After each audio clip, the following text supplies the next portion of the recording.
What's up, everybody? Welcome to the Backliners Podcast. Agro and Barracuda, as per usual. And this week, we've got a big LAN to talk about. Masters kind of got kicked off. We got to see some SCC and SPL violence, as we are all a fan of. We also got to see them play against each other in Smite. That is separate, of course. In Smite? That is separate, of course, from the violence. Barra, what? Oh, this is a terrible bit. I was about to go. Your name is still Evan Jones, man. It's still Evan Jones on the overlay. Gross. Dude, I forgot. Okay, man. Wait, hold on. If I open this up, what are you doing? Hold on one second. Hold on 1 second here. We're gonna turn you off. We'll all wait for you. Yeah. We're gonna turn you off. Oh, okay. We could have kept you on. I'm gonna turn you back on as I'm changing this. I'm changing it live on the podcast because, as we all know, I won't do it otherwise. This is a listening show. This is a listening show. This is a podcast. That's what this is. You listen to podcasts typically. What do you think our default one is called? I think it's this one. Yeah, I think it's this one. Yeah, that's the one. We found it. Yes. It's John Salter again. John, welcome to the show. Thanks so much for coming. Our usual guy, Evan Jones, isn't here. I really appreciate that. There's a couple things we typically do on this podcast, John. First and foremost is tell all of our listeners how to save money on their mobile plan by switching to Mint Mobile. That's usual. Or is this a new record for timing on the Mint Mobile ad?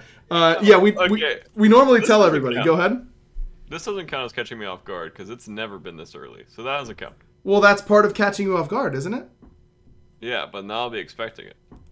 That's what you think. Got That's what you think, Vera. I've got plenty of tricks left up my sleeve. That's right, everyone. Mint Mobile is the place to go if you want to save money on your wireless service. We talk about them all the time because we love them just so much. You can get premium wireless service for just $15 a month. They cut out the middleman. They don't have any of those brick and mortar stores. It is absolutely all that saving is passed on to you. You get to keep your own phone number, your own phone, your own stuff. But now you're on the nation's largest 5G network with excellent service. And Barracuda himself, top 2 seed in the summer phase of Season 9 of the SPL, is a Mint Mobile user. You know what, Barra? I think we should stop calling you a Mint Mobile user. I think we should start calling you a Mint Mobile abuser, you know? Like, whenever Osiris is meta in the jungle, or Erlong, right? No one says they're an Erlong player. They say they're an Erlong abuser, you know? Because it's so overpowered. Mint Mobile, in a similar way, is so much better than the rest of the mobile game competition that you are now, henceforth, a Mint Mobile abuser. But I don't feel bad about it. Do you think that the junglers feel bad about abusing Erlong Shen? I think they do a little bit. I mean, you should, right? Like, he's been, like, you know, a character in the jungle for so long at this point. And he just won't leave. So I think they should feel bad about it. But I don't feel bad about saving so much money on my wireless Beal time. I'm not gonna lie, I'm so hungry. My brain's already fried, and so is yours, apparently. Yes, it is. We are in a mood today. I can tell. This is gonna be a mood-filled podcast, and those are always good. Nothing ever gets said that is weird or strange in any way. Because we get to talk about a bunch of SEC teams and the Scarabs, which is always a fun topic. Yes, the Scarabs have been a topic on the show quite a bit this year, haven't they? I imagine we're going to have some takes. We're going to have some thoughts. We're going to have some words to say about all of them. But that's all after I tell you how to get your Mint Mobile plan. This is all part of the Mint Mobile ad, for the record. To get your new wireless plan for just $15 a month and get the plan shipped straight to your door for free, go to mintmobile.com/backliners. That's mintmobile.com/backliners. Cut your wireless bill to $15 a month at mintmobile.com/backliners. All right, now that we have surprised Barracuda this week, as we usually do, let's talk a little bit about these Smite Masters. And let me go on the offensive right away here, Barra, because I got a lot of tweets after this losers bracket run if you could call it that. Oh, yeah, that sinks to me. I know. You're a pot stirrer. You stirred the pot. I mean, it's basically just your pot. And it's stirred. Let me tell you. It's been stirring this whole time. I stay in your pot. You haven't left my pot in years at this point. Since you're the set first up. episode of the podcast, I've been living in your pot. You're like, when like you leave something in the pot for too long and then it like it adheres to the side and you're like, oh, surely I can just like leave it soaking in some water and then it'll scrape off. I can't scrape you out of the pot. You're stuck there. It's like tomato sauce on like Tupperware, right? Yeah. Or like coffee stained mug, like a coffee stained mug. Yeah, exactly. There's nothing you can do about me. I'm in your pot forever. Yeah, you're permanently in my pot. Okay, so look. So start your rant. Yeah, look, okay? What stirs my pot the most in this instance, okay? What's really got the velocity on the turns happening inside my pot is I've never once said for a thing like Smite Masters that double elim is bad. It's fine. You can have every double elim tournament you want in the spring and summer, in early fall. That's fine. I don't really care that much. It's not as big of a deal. You can get more teams involved. You can have things like these 2-week tournaments and have it be feasible on the production end and for the players and all that kind of stuff. And doing 2-week tournaments like this, I think is really, really cool. And I'm a huge fan. And so double elim makes a ton of sense in instances like this. What I'm saying is that when it comes to the World Championships, at some point, it needs to go to single elimination. All the qualifiers up to it can be double elim. If you want to make the argument that you need double elim in order to guarantee that the best teams make it, sure. Though I think that in the argument for double elim, a lot of it is that, you want more excitement, and inherently, if you're just guaranteeing all the best teams win all the time, you're going to get a lot of what we saw this week, which is better teams beating up on lower end teams. But I digress. At some point, you have got to make it single elim so that the stakes are there. At some point, it has to be that way because in MOBAs, you can't bracket reset. That is the only way that double elim works. I watched a ton of Evo this weekend. It was awesome. I was loving every second of it. I watched Void and Nakat reset the bracket in multiverses. They went 6-0 in the finals. It was awesome. We can't bracket reset a MOBA. And so therefore, in my opinion, there's no advantage that is interesting and fair besides a bracket reset that can justify a team getting to finals and out of a loser's bracket and having a chance to just win 3 games and win the World Championship. That's why it doesn't work, I don't think. Well, Dota just has their loser bracket finals the morning of the finals. And then it's just a straight up finals? Yep. Okay, so Barra, let's say... in my opinion, is a pretty big benefit to the person sitting in the finals already, because you get to watch all of them play, and they're going to be tired from their first set playing your set. Yeah, but you won't be that tired, right? Like... What do you mean? What do you mean you're not going to be that tired? What do they make them wake up at 5 a.m. and then wait until 7 p.m.? They can't sleep. They've got a security guard on them. Barry, that is maximum adrenaline, right? Like surely you can get like, I get it. Playing, and I do think for the record that every person who has not competed, and even at my level of competition when I played was lower and wouldn't be as taxing as a best of 5 on the world's final stage. And I recognize that and respect it. That being said, I just think, I can't imagine if I were a team, if I'm with you on the Bolts, Venenu has decided to go off to space because he's a genius space engineer in this example that I'm coming up with. And you've asked me to fill in for the mid lane. And I have absorbed Venenu's powers by taking pictures like him or something like that, and that has granted me his powers. And and I'm sick at mid now, and we go to the World Finals, okay? And we crush everyone on the way through, right? We demolish, and we're waiting in the finals, and a team that we beat earlier in the bracket plays that morning, and then plays us in the early evening, and beats us in 5 games. We go all 5. We lose 3-2. You're telling me that you're going to feel like, oh, well, we beat them once, but they did have to play earlier today. That would feel fair to you? That was a long story for. I lost you, didn't point. I lost you at some point. I mean, I feel like the better team wins, and they should already be tired, and we should be so much more. If the better team wins, then they shouldn't have lost in the first place, right? If the better team wins, then you don't need double elim. What? What? What do you mean? You can't just. The better team can win on different days, bro. What? You look at Hex Mambo. Uh-huh. Uh-huh.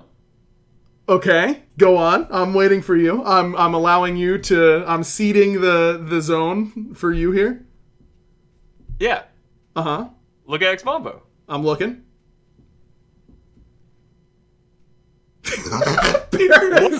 Barra just hits face. Barra's face was of legitimate confusion right there. That is so funny. They were so bad. Uh-huh. And Barra, okay, forget my analogy where I've absorbed Ven's powers. Let's simplify it a little bit. You beat a team, you crush them 3-0 in the quarterfinals or whatever. They make a run through the losers bracket, and they beat you in the finals 3-2. And let's say you threw all 3 games, whatever. Would you feel like the advantage you gained was enough in that instance? I don't think you would. I mean, I would be a salty loser, but I would accept the way the bracket is. But isn't that the same as being salty that you lost in the semifinals when you feel like you shouldn't have, but you just have to accept that that's the way the bracket is? No. Oh, okay. I mean, of course, I just lost the finals at Worlds. I'm not going to be like, this gosh darn bracket. I'm going to be like, yeah, we lost. Like, who's going to lose Worlds and be like, if this bracket was only in my favor? Like, after a double elim tourney. Right. Hello?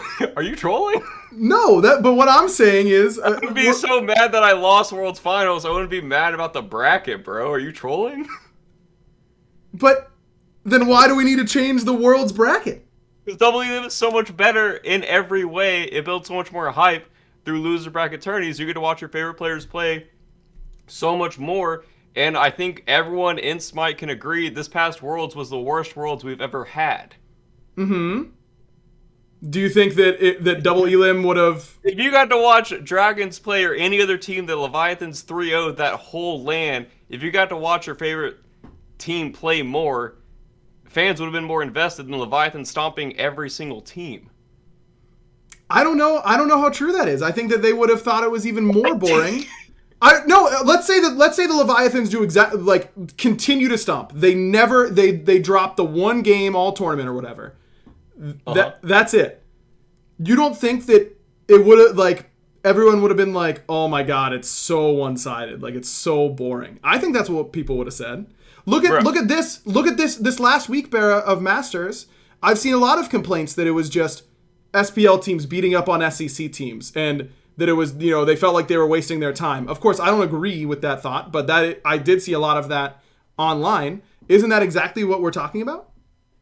I mean, I think that the SEC team should have more of a chance to play so they can get better, and that was my point earlier with Hex Mambo.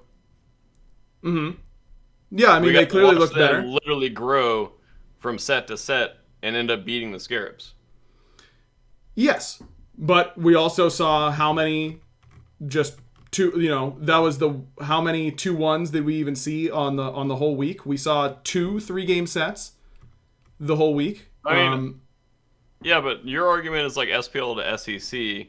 My argument is making the whole tournament double elim. I feel like we're talking about 2 different things.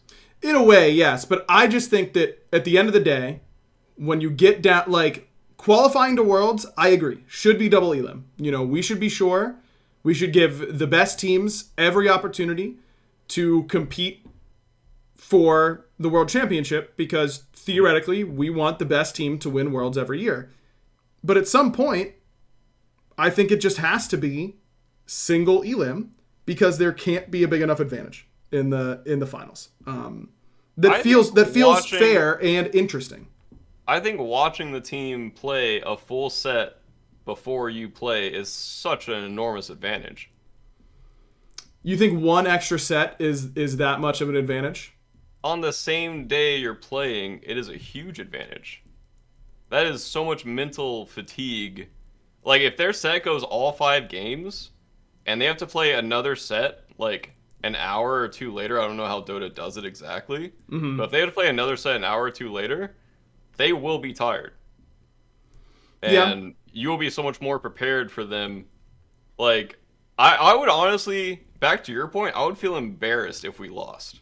Like, I would feel embarrassed that we had such a big advantage and lost.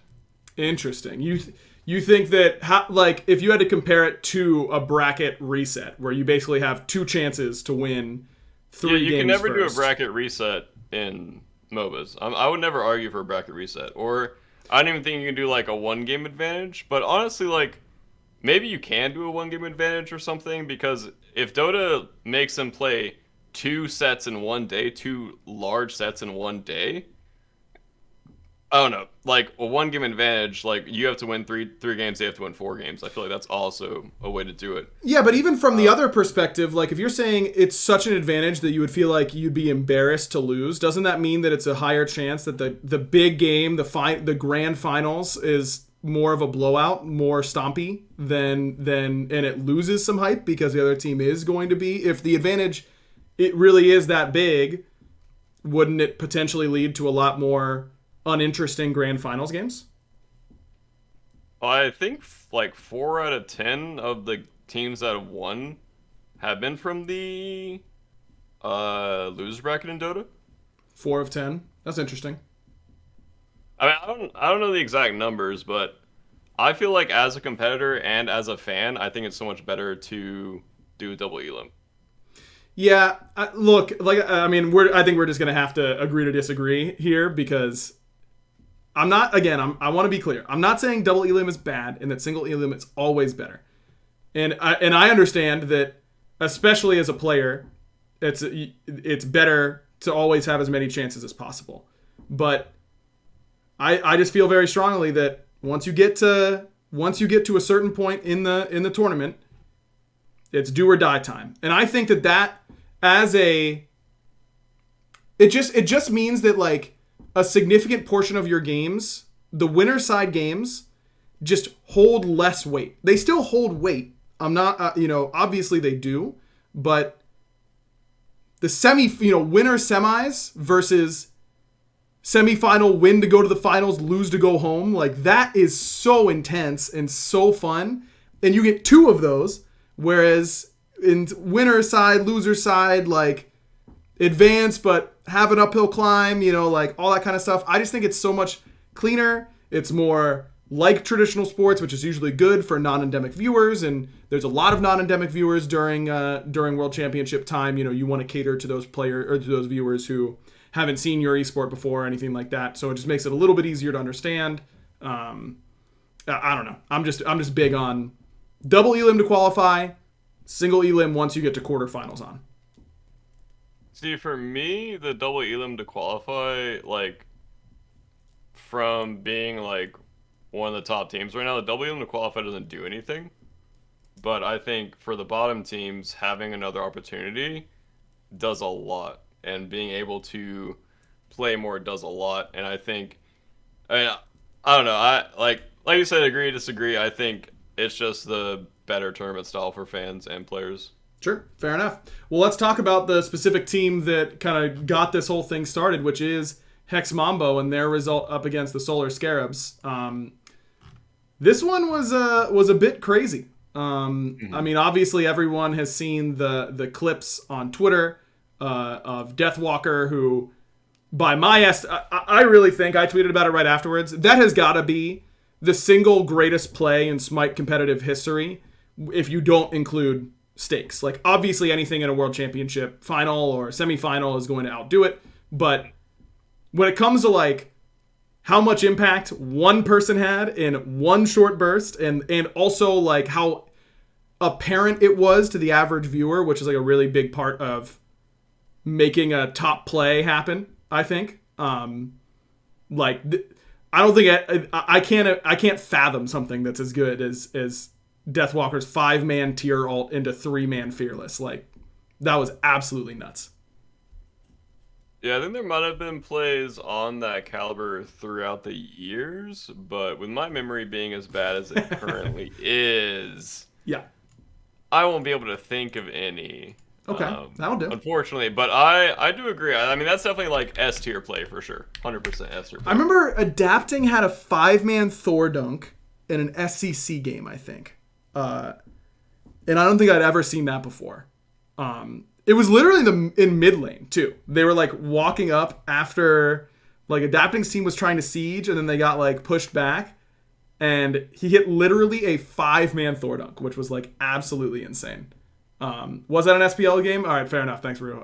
Yeah, it was. I knew it was either an SPL or SEC game, but regular season, that was definitely up there. But I don't know. Tier ult is also just awesome. Like, I love the visual of tier ult, and it's so satisfying to hit that I'm definitely a little biased towards it. But an absolutely crazy play. But it's not like that was the only way that. That's not the only thing that happened for Hex Mambo in this set. When you watched it, Bera, like, what were some of the immediate thoughts that you had? Oh, for the set or the play? The set. Yeah, let's go with the set. Well, I thought D-Dub was trolling a bit because he missed like 3 Blink Fearlesses in a row, and yep. I was like, okay, we gotta start stepping it up, and they got fire. And he made a really good play on a Phoenix. So I was like, okay, D-Dub, like, we just transfer that, like, energy into the firefights. Like, we'll be doing good. And then, like, a few minutes later, he does that play. And I also think Scarabs, overall, in that set, just were not playing great. Like, I think they were really caught off guard by Hex Mambo. And I think that they were kind of just panicking. And... yeah. Just not playing up to par, which is kind of weird, because we keep coming back to it, but I feel like Scarabs were a really good team, and they keep having like moments of brilliance, and then on the like Valks have been on the up and up for the last like 2 or 3 weeks. Yeah, they've been looking really good. And then Scarabs have just lost all of their like momentum, like. Do you think that that's like obviously taking the roster change into consideration here, is it still worse than you thought it would be at this point for the Scarabs, like post roster change? Yeah, it kind of seemed like Sam's back was breaking during that set. Like, I feel like he was having to carry so much weight, and he just wasn't getting all out of it. It was like Sam and Scary, in my opinion, were like by far the MVPs for bugs, and they just weren't like, I don't know. The other 3 members, in my opinion, were just dropping the ball. Like, Stu is an ADC that normally does not get soloed, and he's just playing so disrespectfully into E-Chrome, who, in my opinion, like turned up a lot. Like in that set, he has been a very good player for a long time in the USCC. I've always thought E-Chrome was legit. Yeah, and he didn't play too well at the beginning, and I was like, I was kind of harsh on him at the beginning, but his Heim plays are clean. Like, dude, he is one of the best Heims I've ever seen. Yeah, I don't look. It's the podcast. So I'm not casting anymore. We can call a spade a spade. I did not do a great job over the last few years of really honing in on like SEC teams and players. Really, just like outside of the casts. Like, I would be active and attentive and all that kind of stuff during the actual games, but I was not going out of my way to do a whole lot of research outside of that last year especially. Echrome, I recall, Heimdall was like a top pick, top ban in EU SEC last year. And a lot of it was because Echrome was just like, it just felt like an auto win whenever he got it. He like, that happens a lot in EU SEC in particular, but also NA SEC, where like a player becomes so dominant on a pick that everyone else starts to play it so that they can not have to ban it. Or it just becomes banned against a lot of teams, even outside of the one guy. And Heimdall was like a high ban rate character, even when he wasn't that good in SPL last year, because Echrome was like so nasty on it. So yeah, he's always been insane on that god. Yeah, someone was telling me in my chat that he plays like 6 hours of Heim ranked a day. That is absolute. I don't know if that's actually serious or not. But, I mean, his Heim mechs are better than like most like SPL pros. Yeah. Like what he was doing with the character, just like I think that's also what caught Stu off guard several times. But I mean, you just gotta respect it at some point. And like especially game 3, I kind of felt bad for Stu being in that matchup. Heim and a Chernobog when he has a disco passive, you literally can't do anything. Like he just cooks you. Like he auto attacks you for like 170 once he finishes trans, and there's nothing you can do about it. Like you just tank the auto attacks. Yeah, I'm looking at the bans for game 3 because the Bugs picked Churn top 2, Hex Mambo top picked Discordia, and Disco is a god. Here's just like my inherent, maybe it's inherent bias, maybe it's incorrect, but I really feel like I can look at a draft and tell what level of Smite the team is at, as long as I feel like I have a good understanding of the meta. I look at first pick Discordia and I think like, oh, this is a draft that we should be able to exploit. Like if a team is first picking Disco, chances are you can hard win that draft. Not because Disco is bad, but because it's a pass priority pick. It's the famous top picking Jing Wei, which is one of my least favorite things of all time. It's basically that, but worse, in my opinion, because she has actual bad matchups, whereas Jing Wei typically doesn't. So if you're like losing a draft when the team who gets significantly less practice than you, by the way, is top picking Disco, that is a bad sign, in my opinion. Like even before we get, I'm literally just looking at game 3's draft, and I'm literally just screenshot on halfway done.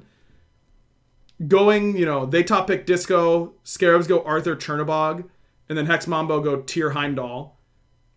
If that's a matchup that's really that bad, and he's going to pick Heimdall, if you've done any amount of homework, just go something that's a better, like, you need to give Stu the keys to a better car in that situation, Churn's just in a weird spot right now of being, like, a really strong hunter that can rotate to all the solo side fights, but, I don't think SEC like really plays that way. They kind of just jam their dents and play really aggressively. Right. So I mean, it is a little like hindsighty to say like just give him the better matchup, but I don't think they thought that they were going to get absolutely blown out in the first 10 minutes. Sure.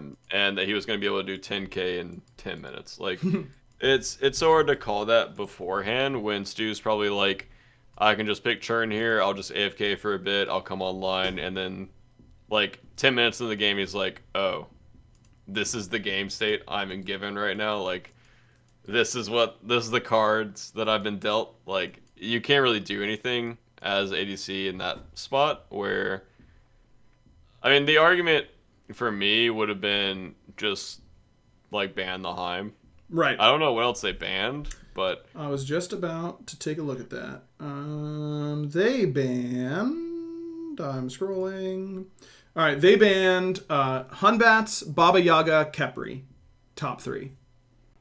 Okay, never mind. They deserve to lose that draft. Okay. Yeah, that's what I mean, man. I mean, you just gotta like. They hardcore trolled their bans. This draft is not looking very good, and I really like Sam goes last pick Rat, and I actually really like it into Hex Mambo's comp, especially because it feels like they realized, oh, we need someone who can just like brawl and like set up these fights and be ready for these pre 10-minute fights. But personally, I want to play Merlin in metas where I can AFK farm to like level 17 and then I'm down to fight. I hate playing Merlin in early game scrap fights. I just think his early game feels so underwhelming. Whereas Disco, I love in those types of fights. So, Hex Mambo drafted really well. And look, this discussion is inherently going to be a little negative about the Scarabs. I don't want to take credit away from Hex Mambo. I thought they played really well. I thought they drafted really well. They can do both of those things. That is not enough to beat a team that can play to the level that the Scarabs can play, that we've seen them play before. It's just because you draft well and you play well doesn't mean you deserve to win. And the same can be true on the opposite, like just being an SPL team doesn't mean you deserve to win. And all that kind of stuff. So I know there's always a lot of discussion around, was it a choke? Was it a win, for the SEC team? Did the SPL team choke it? The answer is literally always both. And I just think it's more interesting from a content creation perspective to focus on the team that we A, know more about, and B, our fans know more about in this scenario. Maybe... And it would be interesting to do an episode, breaking down what Hex Mambo does really well and all that kind of stuff. And we can do something like that in the future. But I just think that I can just foresee the comments about let's give credit to the SEC team and not crap on the SPL team. And it's like, well, we're kind of here to crap on the SPL team a little bit. At least I am, because that's what you got to do.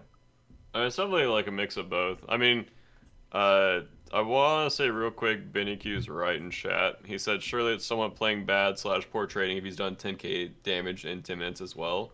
Yeah, 100%. Yeah. Like, he should never be able to get even close to those numbers. And the fact that he did means, for some reason, Scarabs just keep running into a disco passive Heim and like, let's fight where the disco passive is. Like, that seems like a great idea. Especially, when we have a turnabout that wants to scale and rotate. Like, why do we keep fighting into the Heim? That's like one of the hardest ADCs to gank. Like, it just doesn't make sense. But I think that comes back to Scarabs, in my opinion, panicking a bit. Mm-hmm. Like, once you drop a game to an SEC team, I think the mentals of a lot of SPL teams start shaking a little bit. And I think a lot of mentals would have been shaken. I think it was like day one.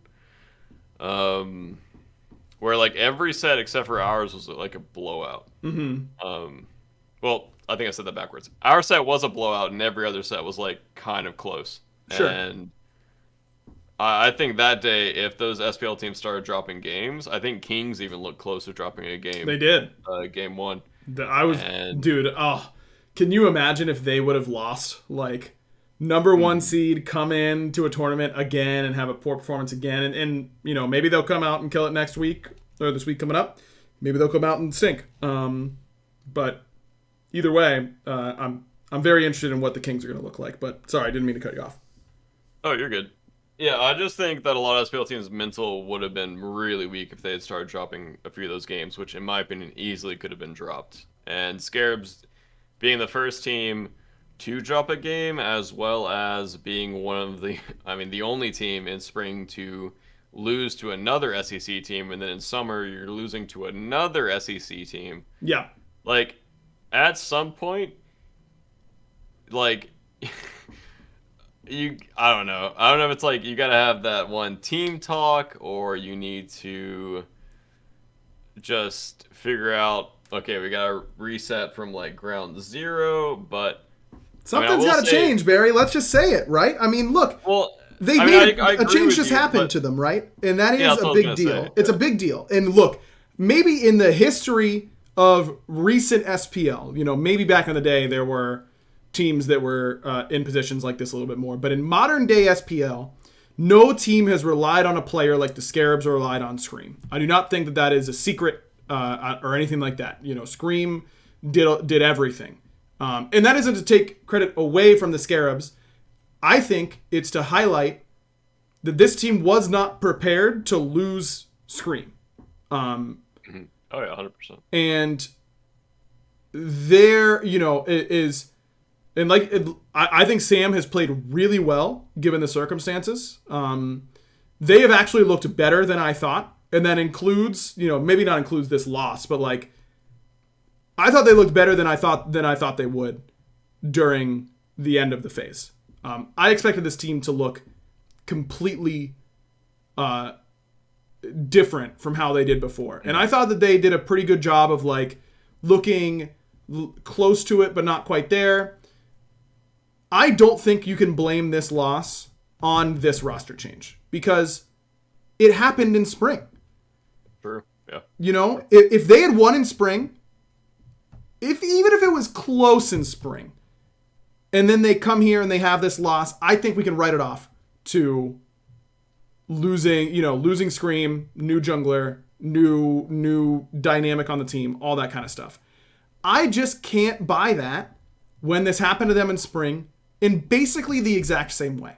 I mean, I completely agree with what you said. I think that as soon as you drop a game to an SEC team, and especially in the situation where this happened to you in spring, you get the, oh no, it's happening again feeling. What I get that, but like you have to be able to win those games. You know, you have to be able to win those games when you can't get rattled from that. What's going to happen when they go down 0-2 in the loser side quarterfinals at the World Championship or whatever? That's a meme for the record. I don't know anything about the format. Are their mentals going to boom then?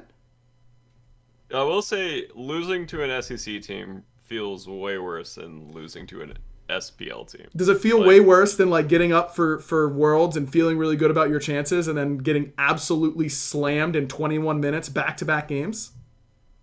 Does that happen to me? No, maybe. Oh. I just think that like it can't feel that much worse because the pressure is so much. It's a different type of pressure, but it's still high pressure. Like, yeah. No, I don't disagree with your point at all. Yeah, I just think that there's no way that I would have any confidence this team could make a comeback at the World Championships. With the way that they played this year in high pressure situations. Like maybe it was just sought at Worlds. I mean, he was doing a lot. He was doing maybe the most I've ever seen one single player do at a World Championship, I guess, besides like Paul. He was doing more as a solo laner in that World Championship, as much or more than Variety did Season 3. Like, it was Variety Season 3 level performance from SOT at Worlds, and the game gets a lot easier whenever your player's doing that, you know? Like, when you have that kind of space, you can't mess up. So yeah, it was like mid-game, like, in the teens, and he was just rotating around, like, having so much control. I mean, to your point, I think it's... Yeah, someone in chat actually just said it. Something about the Stuart Bobby Baronic core needs to change. Like, I was literally gonna say that, like, right when he typed in chat. I don't know what exactly it is. I mean, Stu has looked really good. I think Stu had a pretty lackluster performance. Yeah. Which is kind of an unlucky timing to have a lackluster performance. Unlucky twice in a row, you know, in the tournaments. Yeah, not saying that it's that Stu specifically, you know, it's just like for the whole team. Yeah, I just think that Valks found win cons and found what they needed to do as a team and how to draft as a team, and I feel like Bugs are kind of just taking like Valks's like crown from them, I guess. Like, Valks found their way to what to do, and Scarabs completely lost it, in my opinion. I just think something about their team... I don't even know what it is exactly. Like, I mean, once you said their bans, like, their bans are pretty bad. I think that's pretty bad prep. Yeah.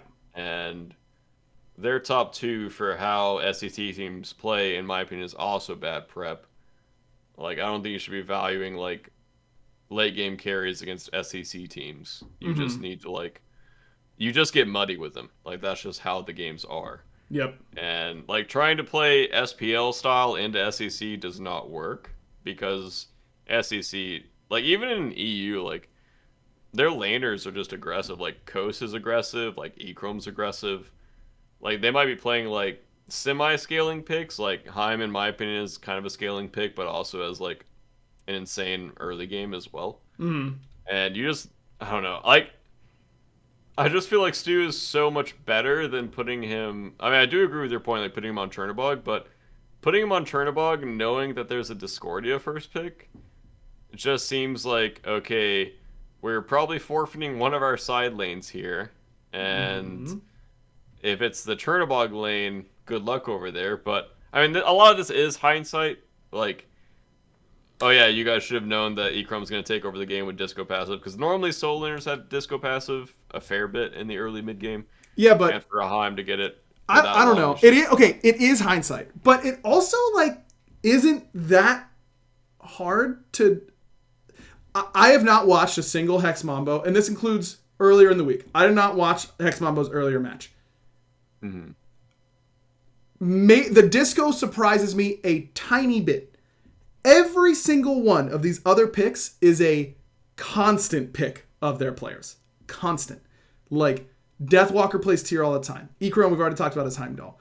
Loki for Johnny, like, it got banned all last year from him. And Rotwin plays a ton of Ganesh. It only takes a little bit of odd review to figure these things out.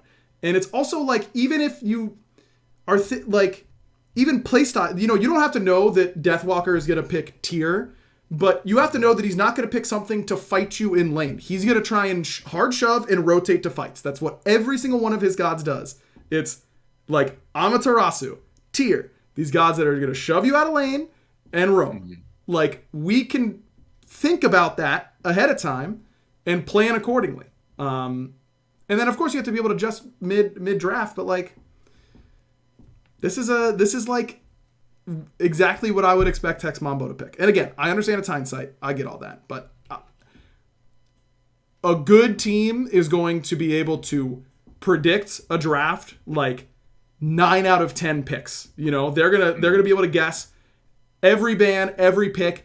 If one god surprises you, then that can change the entire game. And I just don't see anything that would surprise me here from Hex Mambo. Yeah, I agree. It's like, basically, you know what they're going to blind pick, and you're giving them the opportunity to blind pick, and you're like, how'd they get this draft? Yeah, exactly.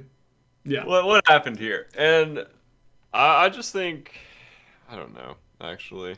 Like, I feel like I can't say anything new that we haven't already said at this point about, like, what happened to Scarabs in spring. Right. Because, I don't know. I genuinely don't know what, like, I don't want to give them a way out. Sure. But it's just, like, they did requalify for SPL, obviously. Yeah. So they do deserve the spot, but they're just, like, this whole year, I think, even in, like, spring and summer, like, during the phases, I think I think the only team they beat in spring was Valks. Yep. Valks is, like, a brand new team to SPL, so, and, like... I don't know at this point. I don't know. Hey, I'm with you. I hear you. I really do. I actually do have something new. It's a new ad read from Factor because it's like changing seasons, and that's like how they usually do it. Like, companies usually change their ad copy depending on what's going on in the real world, chat. So, like, in this instance, Factor, they've been talking so much about getting your summer bod locked in, but now they're talking about how when summer starts to wind down, fall can get a bit chaotic, which is really true when you think about it. But Factor's ready-to-eat meal delivery makes it easy to stay on top of a busy schedule while sticking to my goals. Factor is the perfect meal solution for on-the-go lifestyle, whether it's a quick lunch at my desk between meetings, which is here, or a fully prepared dinner that I didn't have time to shop for, prep, or clean up after. Oh, Dude, Factor just reminded me that I have dishes to do after the podcast, man. Yeah, same. If I would have just had a Factor meal, I wouldn't have any dishes to do after this podcast. They would have had me covered for weeks when free time just isn't a thing. In all honesty, Joe is going back to school this week. You know, she's starting back up at school, and I was like, man, we got to get some more Factor meals for her to be able to take to school with her, because that would be really good for her. No troll, these things are absolutely delicious. They are absolutely the best prepared meals that I've ever tried. They've got a ton of really good, healthy options. You can you can find something that fits your diet and what you want to be doing. And you don't feel like you're sacrificing on taste or whatever you really want to eat. So highly, highly recommend Factor meals. And just when you thought it couldn't get any better, because we've been giving you $120 off at Factor. Listen to this. Listen to this. It says word for word read, so I got to do that, but keep your ears peeled for the difference here, okay? Head to go.factor75.com/backliners130 and use code backliners130 to get $130 off across 6 boxes. That's code backliners130 at go.factor75.com/backliners130 for $130 off. Goodness. It also says here, this is in the word for word read part, so I have to read it. Single Elim is better at the world champ. I don't it cuts off after that, but I don't know. I'll make sure Aaron's clearing that next time, Bear. Sorry that made it in. Knowing Factor, I don't think they would ever put that in their ad read because they have brains that work. No, actually, they have taste is what you're looking for, Bera, and their taste is good. And they have both. They've got brains that work good, of course. We can't forget about that. Back again, go.factor75.com/backliners130, $130 off. It's a great deal. The product's amazing. Please try it out. Best way to support the show, of course, is by helping out with our support the show sponsors. and yourself. And yourself. Support and yourself. And your sink. And your sink. Don't do those dishes, dude. Dishes are the worst. Like, no one likes dishes. Actually, that's not true. Hands get all slimy. No, that's true. No, I've definitely talked to people that are like, I really like doing dishes. I have realized that I like those people like singly them. No, because dishes stink. I do like I had some friends over this weekend, and we're having some drinks, we're like ordering some food. It's a little bit of a mess. It feels really good to clean up after you have like a bunch of people over, and there's like cups everywhere and just like food bags or it's like plates. A cleansing. It feels like that one because it's so chaotic and so messy, and then it's really not that hard typically. It just like takes like a few minutes of maybe taking the trash out and putting a new bag and like grabbing all that, and it just looks so much better afterwards. That is the cleaning that I like the most, I will say. What's your favorite clean, Bera? The favorite thing? Okay, I don't like the way I asked that. There is actually no good way to ask this, I've decided. So what is your favorite cleaning activity? Is what I'm gonna go with in this instance. Go ahead. Favorite cleaning activity? Yeah, favorite thing to clean. This is a good question. This isn't even the random question of the week. Yeah, this is okay. Yeah, I might need like a minute to think on this, honestly. Yeah, okay. This is actually okay. No, my wife said she noted it. No, I was hoping she wouldn't be listening. No, that's the worst. Yeah, both of us got roasted. I have to do the dishes, and you have to do the dishes. Yeah, so. I know. Yeah, so I got caught, and you got caught. Unlucky. It's one thing I really like doing, but the TV has to be on. Okay, for this. I have to be watching a show that I semi-enjoy, and it has to be semi-enjoy. It can't be completely enjoy, and it can't be completely disinterested. It's folding clothes. Oh. And I like folding towels the most, but if I'm doing it without a TV show or without anything like going in my ears, it's terrible. But Interesting. if I'm folding clothes while watching a TV show, it's so easy. It breezes by. I enjoy the show. I enjoy like moving, folding the clothes, and so okay. Sometimes I really enjoy emptying the dishwasher. I rarely ever enjoy actually doing the dishes, but emptying the dishwasher is something I do enjoy. It does feel good when the dishwasher is empty. It doesn't Yeah, it does. take that long, but I Because you still can just find it a like bit pop annoying. open or pop in like your semi-dirty dishes, like your cups, Yeah, and that feels so good. Like you don't have to wash them or anything; you just throw them in there. yeah. And then you've got to empty them later. Do your cups? My cups never get fully dry in the dishwasher. We have to put them on like a drying rack or hand dry them before we put them away. You know? They never get fully dry in the dishwasher. No, like they come like there's puddles of water on top of them or. Oh yeah. Wait, do you have like a heating drying thing? I think so. Yeah. Yeah. That should be drying it. I know it's what I only do our is- cups. What I do is I just open the dishwasher and just leave it open for like an hour or two. and Yeah, then Joe I does come back that and they're too. dry. But they still don't feel like dry. And I don't look. I am not trying to pull something out of the dishwasher and wipe it clean with a towel and or like dry it off that's with too a much towel. work. Like I'm not doing that. I'm gonna put them in the drying rack and then I'll do it later. And that's for me. Okay, we did get a little sidetracked there, and I don't know whose fault that is. Definitely not mine. Any closing thoughts on the Scarabs? Let's do the spice corner, Barra. I'm gonna. You know what? No. We were on the hot seat a little bit. We were tossing out hot takes, and then we turned it down all the way. And now I'm cranking it up to 11. All right. True or false? Oh no. The Scarabs will open Phase 3 with the exact same roster that they played in Masters with. True. True. You think they will not make a change before the beginning of Phase 3? Yeah. Well, in my opinion, it can't be Sam or Scary. And I think the other three wouldn't kick the other three. Interesting.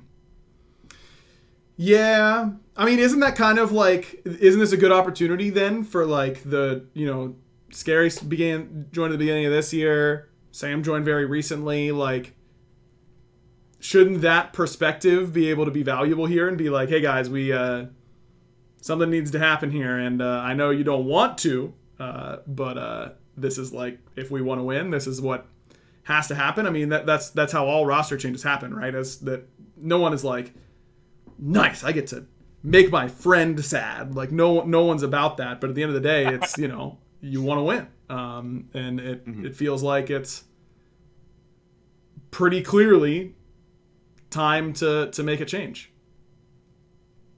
Oh yeah, no, I agree. I'm gonna go false. I think they will make a change. That's my guess. Really? I am being 100% honest. I have absolutely zero inside info. I have not heard anything. I have zero insight. Absolute zero. This is truly a Stephen A. Smith moment, or whatever. Skip Bayless, whoever.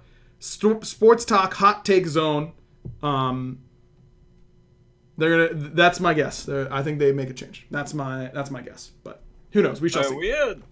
We had talks like that on like SSG season 6. Like it was basically like a come to realization meeting of like, okay, like we're not working. What should we do player wise to make sure it worked? And like one of those, like we had those conversations pretty frequently, and one of them just led to like basically like the Sino joining. And I think one of those conversations would be beneficial for Scarabs right now. And I mean, I hope I'm wrong, because I think that roster that they have right now doesn't have the right personalities on it together. Because I think Scream was doing a lot for that team. Mm-hmm. I mean, obviously, I don't know comms, but I feel like they don't have like keys to victory in their players right now. Mm-hmm. And I think every team needs players that they can just win with. Mm-hmm. I mean, obviously, but I kind of feel like their team with the five. I mean, those five players could go on other teams. I mean, we saw Sam with Dragons. Sure. I think Sam like looked insanely good on Dragons before this year, and I think that Scary, obviously, like you have two fists of like a world champion squadron together. Like, I think Sam and Scary, like Scary, in my opinion, plays well at like every world championship. Yep. And I think Sam plays, I mean, up to the same par. And it's just so weird that this team isn't winning, you know? And I think they should make a change, but I think that they won't. Yeah, I think that's fair. I mean, the people in chat are bringing up pretty good points. You know, it's always you can want to make a change, but you know, who would you take? It's not a good use of our time necessarily. Like it, you know, assuming that the two newest members of the team would stay, and Scary D and Sam. For each one, maybe I guess we could say who we think is the best non-SPL ADC support in mid that could be good fits. I'm literally going through the SEC teams right now to see who I think might be good fits there. Do any names immediately come to mind for you, Barry? Let's start with ADCs. We're really cranking it up to 11, as I said. So we're here and we're committed. So let's do it. SCC ADCs. You know, we also don't know who's willing to move and things like that. Hashtag willing to move. That was a weird bit back in the day, wasn't it? Whenever SCC or whenever SPL was first going in person, remember every player was tweeting like hashtag willing to move. Yeah, I think that was a funny bit, to be fair. Yeah, it wasn't bad. It was just like I realized how insular that joke was. Yeah, well, I don't think Stu will be replaced. I would be surprised if it were Stu, for sure. I would be surprised. Yeah. I think it is pretty clearly Bobby and Baronic who have had the toughest stretches over the last 2 years in particular. But you know, I guess we can keep it to that. Yeah, I mean, I think that it would be very surprising if Stu was the person to go. I mean, I think Echrome and Coast are insane. Agreed. But are either of them willing to move here? You know? Oh yeah, no, I don't know about that. I thought we were talking about. No, yeah, but I know that I already said that. Yes, I think that I agree that those are the two best options, assuming that they would come. But yeah, like we both said, I would be very surprised if it were Stu. Support is a little bit harder, I think. Go ahead. I think support is a very hard role to come into SPL with because I think the level of play for a support player at the SPL level is just like it's crazy. Yep.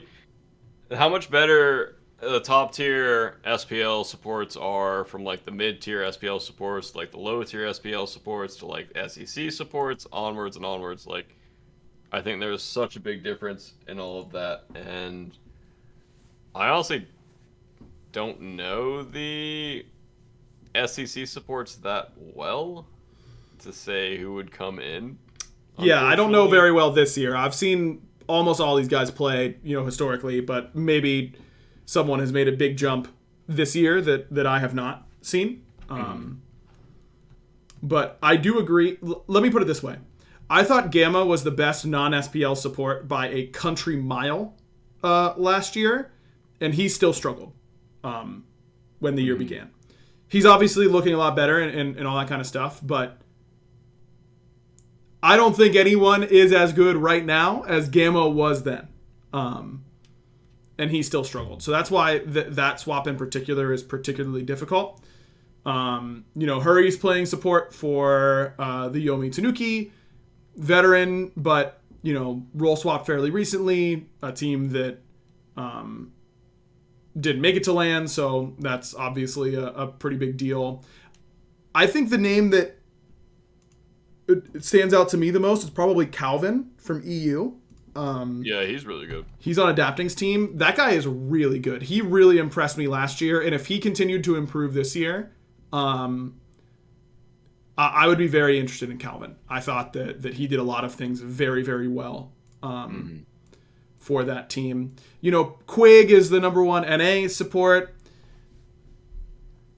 I think he's played okay, but the reality is that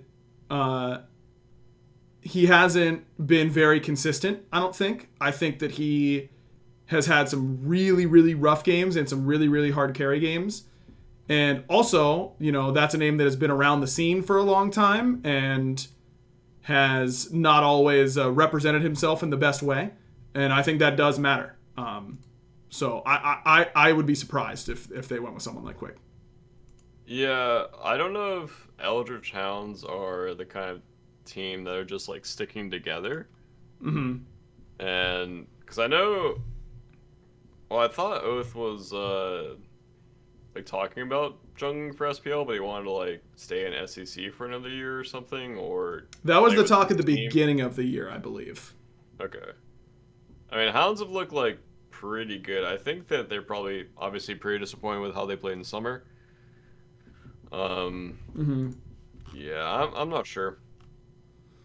Yeah, I mean, they lost 2-0 to the Valkyries. The Hounds were the team that beat the Scarabs, I do believe, in Spring Masters, if my memory serves properly. But I'm old. Yep, they were. Cool, nice. Not too old to remember that. Yeah, none of the other supports really tickling my fancy a whole lot there. And then finally mid laners. I mean, we're just talking about the Eldritch Hounds. Crim has always been a very, very good mid laner, and does, used to be on a team with Inbound and Boronic. So definitely has a line there, if you will. I think Crim is certainly ready for an SPL opportunity. Zeros, I don't know if, or Angry, obviously the two best EU mid laners. I don't know what Angry's situation is. Zeros, I don't know if he'd be willing to move and come again, and he's, his own... Zeros is a team warping type of player, which maybe the Scarabs could use right now, You're gonna play Zeros a style one way or the other, and Scream was very much the same way, and they're kind of lacking that, so maybe that's the right type of direction for them. And then Moswall. Zeros and Sam getting along. Yeah, that does not seem like a great combination to me, but winning is winning.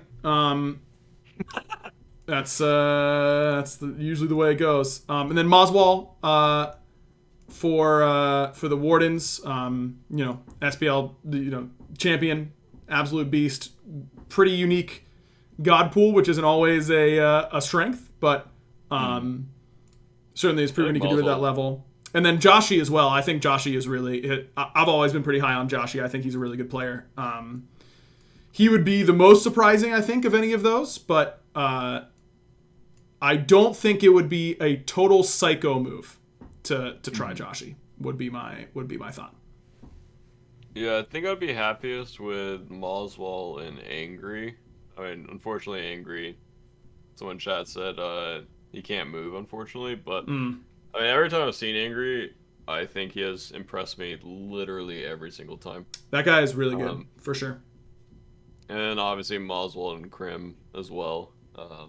But I think Moswell needs a particular front line to work with.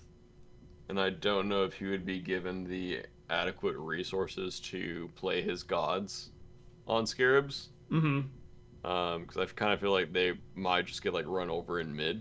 Or not due to Moswell's picks, but I think he needs certain room being made so he can just do his big mage abilities and just kill everyone. Mm-hmm. And I don't know if they have that current style, but I don't know if Moswell would be loud enough to tell them to play my style, be with me, like protect me, peel me, and I can kill everyone. Mm-hmm. Yeah, I'm not sure what their other options are. Those are definitely the top 3 for me. Yeah, I know. I think that those are all pretty strong options for sure. All right, well, we're a little over time as we usually go on episodes where we're in moods. But do want to get a quick prediction in for the second week of Smite Masters. Bera, let's assume for this, if it isn't the Olympus Bolts who win Smite Masters, or we could do it either as assuming that it isn't you, or who will you play? Well, I guess that takes Bracken into account. Assuming it isn't you, who do you think is going to win the event? If it's not us, I think it's Dragons or Kings. Yeah, I would go with Dragons. It's think, just honeymoon period strong, Yeah, I think Dragons are the kind of players that honeymoon's so hard. Mm-hmm. And Kings have been looking insanely good all year. And I think that Kings strat-wise have Dragons beat. But Dragons are kind of bringing it back to a mechanical game, in my opinion, of just putting people in good matchups and lanes and just kind of allowing them to play. And I think that that's a good thing for how mechanically skilled their team is. And I think that they've been playing really well together as well. And I think Scream has been facilitating a lot of plays for that team. Mm-hmm. And I think it's kind of, in my opinion, reinvigorated PBM a bit. Because he was kind of, not like falling flat, but I just don't think he was playing his normal style anymore. Mm-hmm. And I think with Scream on the team, he's been looking way better. But that being said, I still think Kings have the upper hand strat-wise, but we'll see on the day which team wins.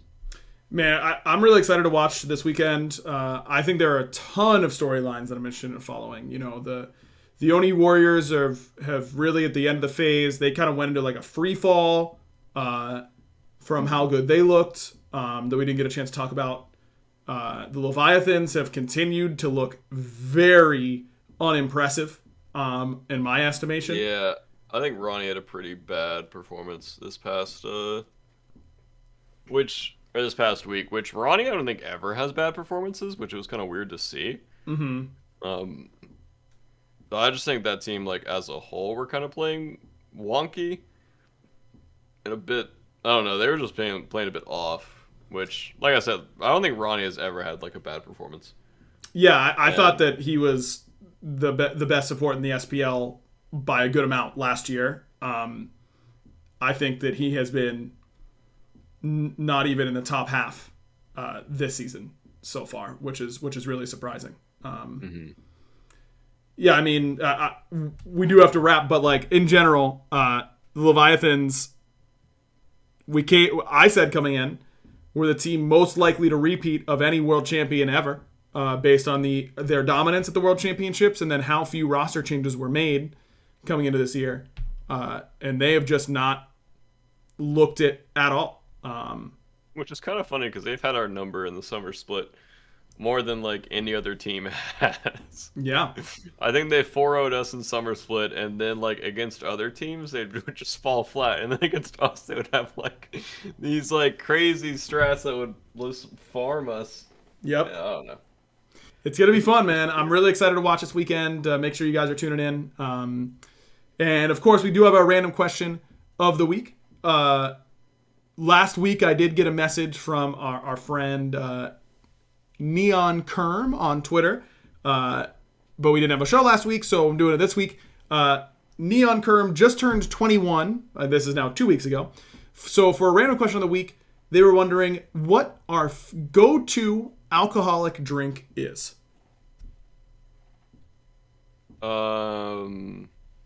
What's the occasion? That is a really good question because they do differ. Give me some different situations, or I guess I can give you different situations to make it easier for you.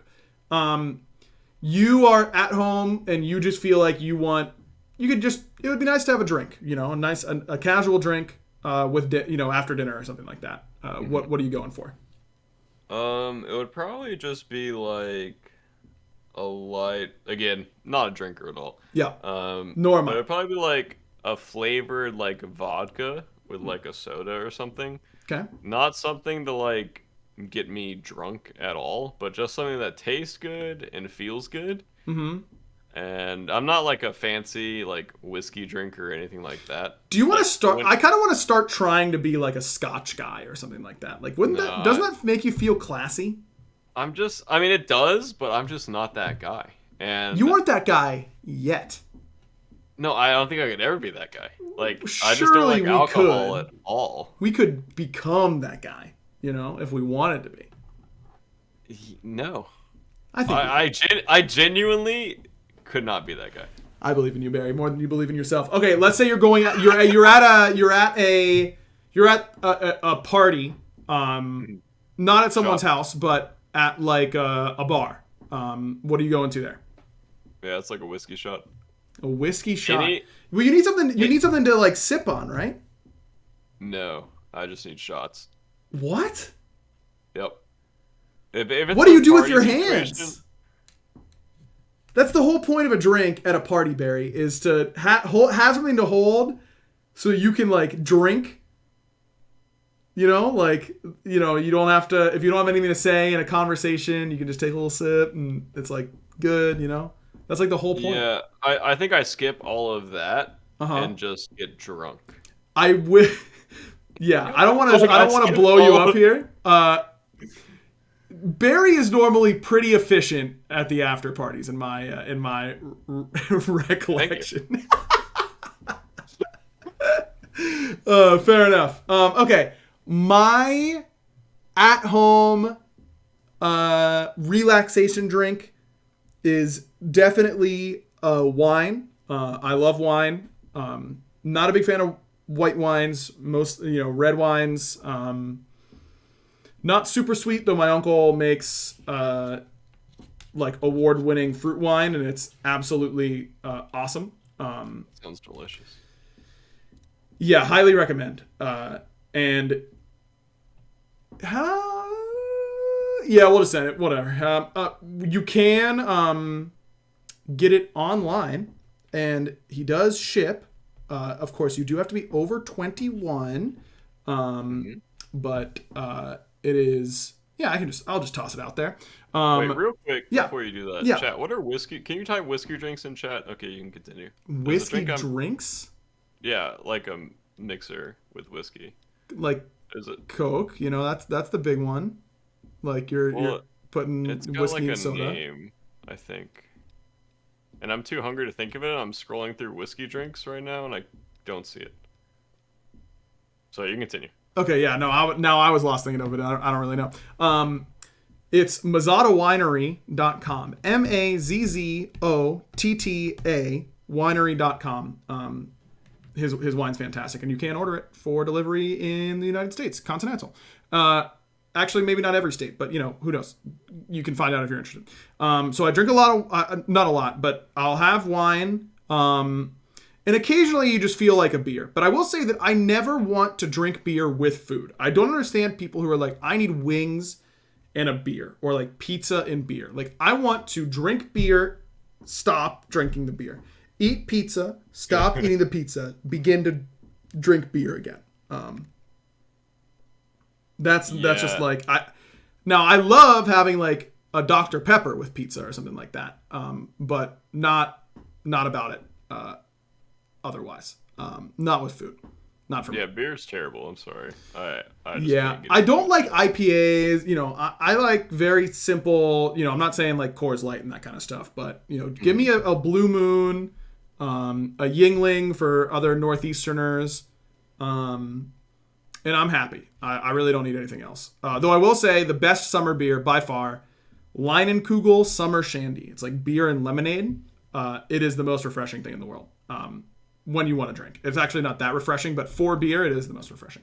When I'm going to a party and I want to have something that isn't like just beer or wine, Screwdriver is definitely my main drink of choice. That is simply orange juice and vodka.